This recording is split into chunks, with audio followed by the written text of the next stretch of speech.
That's a cliffhanger. You gotta come back tomorrow. Just, you don't have to. You just gotta. So, day 17 of me pirating my own crime novel to the internet, one page at a time. Page 17.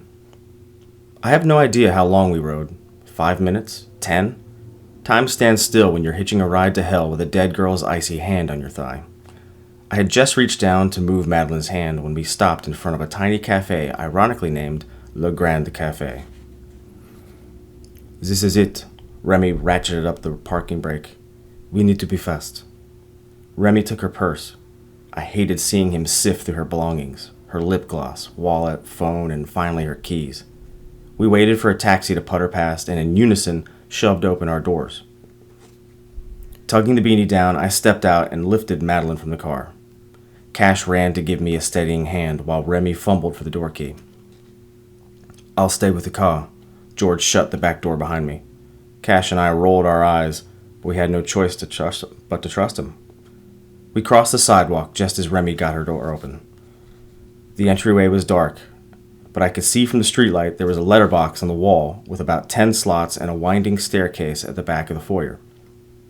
Cash flicked on a light, and the hall and staircase illuminated. Dust had collected along the baseboards, and the walls were a dingy white from years of passing residents. I stopped at the base of the stairs and waited for Remy. "Et vite au sommet," he said, taking the lead. Of course she lived at the top. I groaned, but started a steady pace up the steps. The car ride didn't give my muscles much time to rest, and before I reached the end of the first flight, they began to tremble under her weight, and I was sweating again. Cash saw me struggling and placed his hand in the center of my back to push me all the way to the top floor. We were lucky. Her building was tomb silent. Irony. Remy slid her door key into the lock, and just before he turned it, Cash grabbed his hand. "Wait. I think I hear someone inside," he whispered.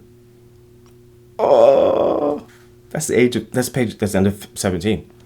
So, that's a cliffhanger. You gotta come back tomorrow. Just, you don't have to.